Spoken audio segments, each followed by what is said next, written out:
All right, for this third test, what we're going to do, one of my concerns is this bullet, if we're wearing a police officer wearing a vest, will it protect the police officer in case it's used as a weapon against him? So we're going to shoot using the 9mm G2 round into this level 3A vest plate, and we'll see what happens with that. According to the 2012 F.B.I. statistics on officers killed or assaulted in the line of duty, officers that were hit in the vest, there were no penetrations of the vest for 2012. So we're going to check and see what the G2 does to a level 3 vest. Okay, once again I'm going to load the magazine with one of the 9mm G2 rounds, and we're going to fire one shot into the vest.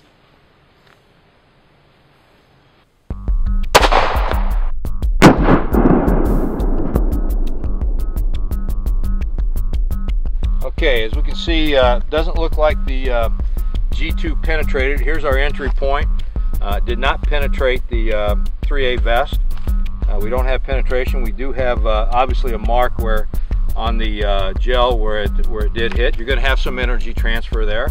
But the purpose of the vest is to defeat the round from actually penetrating the body. Obviously some blunt trauma is going to occur.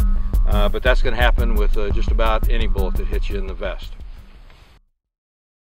I saw a video that the G2 produced where they were feeding the round in a fully automatic weapon, and having been on SWAT teams with the FBI and as a police officer, we had some problems with hollow points feeding into fully automatic type weapons or even in a semi-automatic mode. And I was curious about that, and so I did shoot using a 9mm handgun. I shot multiple rounds, 4 and 5 round bursts, as quickly as I could pull the trigger to see if I had any feeding problems, and I did not experience any feeding problems.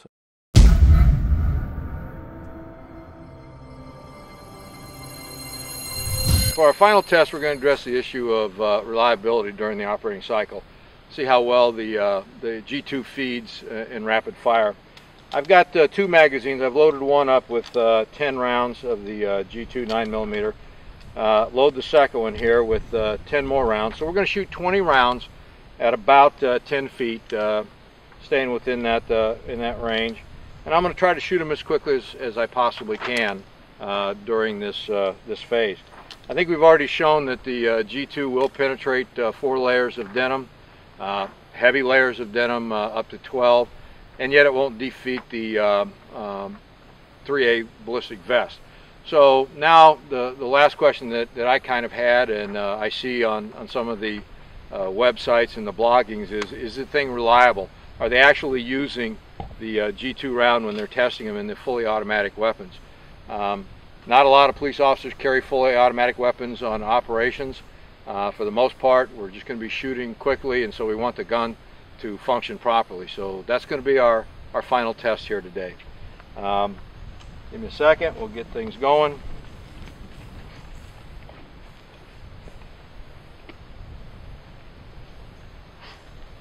We're using a standard F.B.I. QIT target, and I'm going to try and hold them right in the center area as best I can. All right, here we go.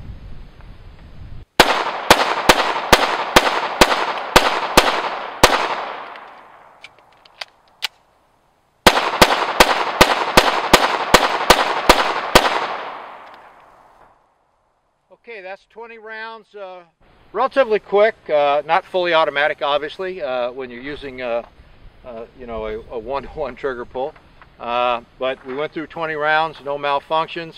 We'll take a look at the target, and they held in, but at 10 yards you'd fully expect that. When you look at the ballistics of it, the idea is that you incapacitate that threat.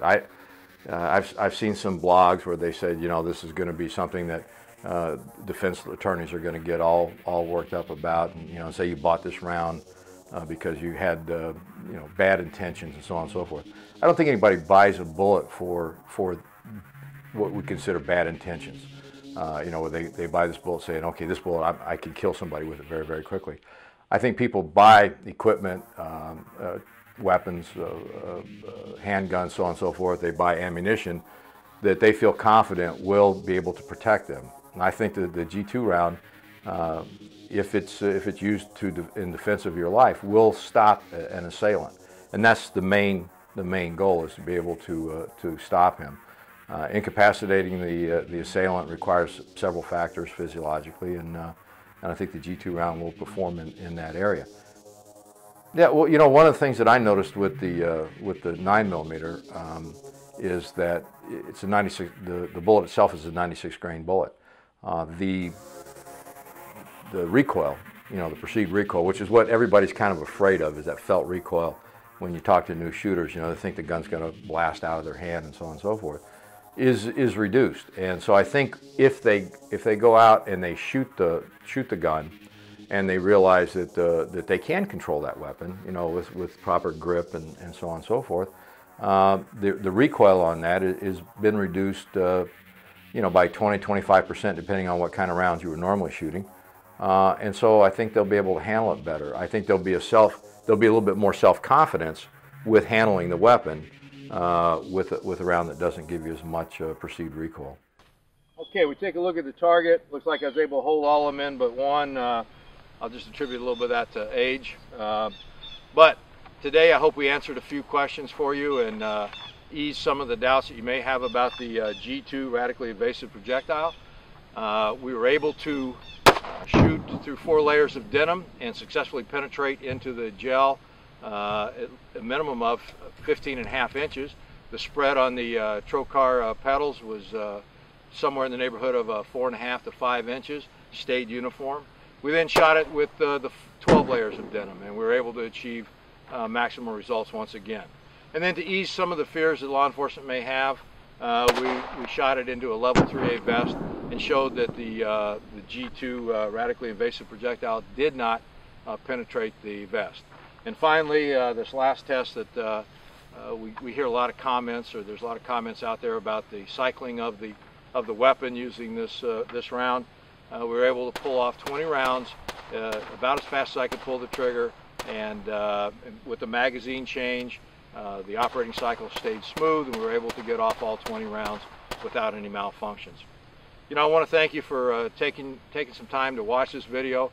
Again, I hope it answered some of your questions, and if you have any other questions, don't hesitate to contact G2 Research. Yeah, I mean, I'm not a predictor of the future. I look at what works, what I believe works for me, what I think can work for the police officer, because that's where I've spent most of my career, is training law enforcement officers in street survival, firearms, and defensive tactics. And I think the round will give the officer a little bit more feeling if I have to use my weapon, it's going to be effective. I believe that the reliability of the weapon in the operating cycle is pretty good. I haven't experienced any problems at all in the rounds that I've shot. I'm not saying that it can't happen. I mean, it happens with everything that's out there. Every bullet that's out there, there's been problems in feeding and so on and so forth at a certain time. Some of them are shooter problems, some of them are mechanical problems of the weapon. But this appears to have some good reliability. I believe in the accuracy of the bullet. I've tested it at 10, 15, 25 yards and shot some decent groups with it. Again, I go back to the mental preparation. We look at the 3 core elements of survivability: mental preparation, physical readiness, and skill enhancement.